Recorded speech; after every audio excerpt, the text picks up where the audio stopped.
It was a bitterly cold day when she walked into my office. Said her name was Marcy.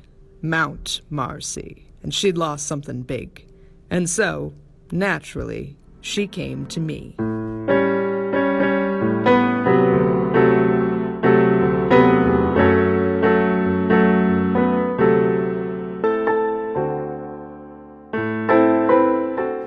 Please, you're the best in the Adirondacks.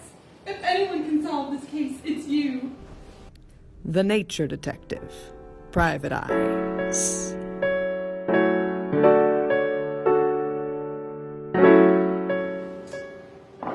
Now, when did you last see the Laurentide ice sheet?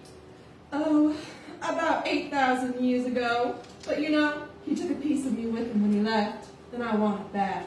An old case. A cold case. Just the challenge I needed to warm my heart on a frosty winter day. I knew right from the start it was going to be a challenge to track this glacier.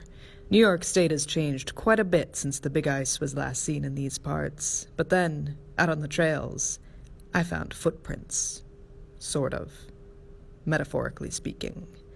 Grooves carved into the stone like something was scraping against them, wearing them down. And I remembered how Marcy said she was missing something.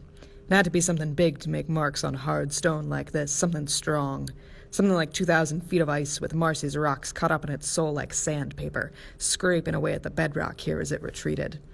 And I could tell from the direction of the striations which way it was going, too. North. I was on the trail. I knew if the ice sheet was running, it might have dropped something else, too, so I started looking for something that didn't belong. And then I found it. The erratic. A boulder the size of a station wagon, just sitting there on the hill. Said it got dropped off by the ice sheet when it had melted too much to carry it along, and it had been here ever since. Couldn't tell me where the ice went, though, but it gave me a clue. Said it had heard the bedrock complaining about the weight of the glacier pushing down on it, letting ocean water flow inland to Lake Champlain and bringing some finned fellows along with it. So I went to go talk to some fish, see if they knew what had happened.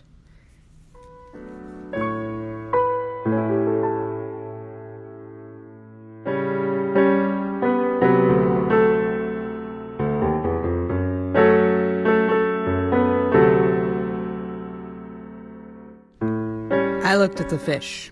The fish looked at me. This was an Atlantic salmon, and it wasn't talking. Where's the Laurentide ice sheet? But I think the glacier had bought off the fish.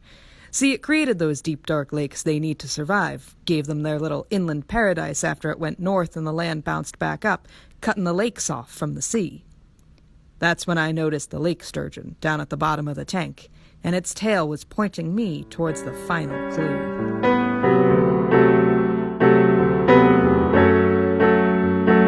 I walked into the dark room, and there, right in the middle, was a photo of our missing glacier. I called Marcy in. Is this your glacier, Marcy? Yes. That's the ice sheet that carried away my summit and left it who knows where. Looks like when the last ice age ended, the Laurentide ice sheet retreated, leaving lakes and valleys and big old boulders and stranded fish in its wake. And the last remnant of it, it's on Baffin Island, in Canada.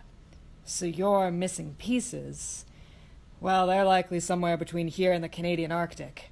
I'm afraid that's out of my jurisdiction, but I can put the call out to some of our international nature detectives.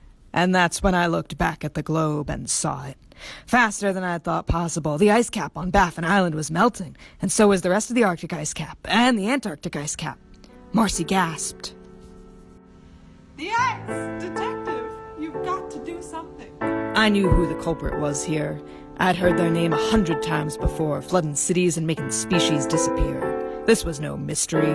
This was climate change, brought on by increased greenhouse gases in the atmosphere from human activity. And we needed to figure out how to stop it. Will our nature detective and friends be able to find a solution before it's too late?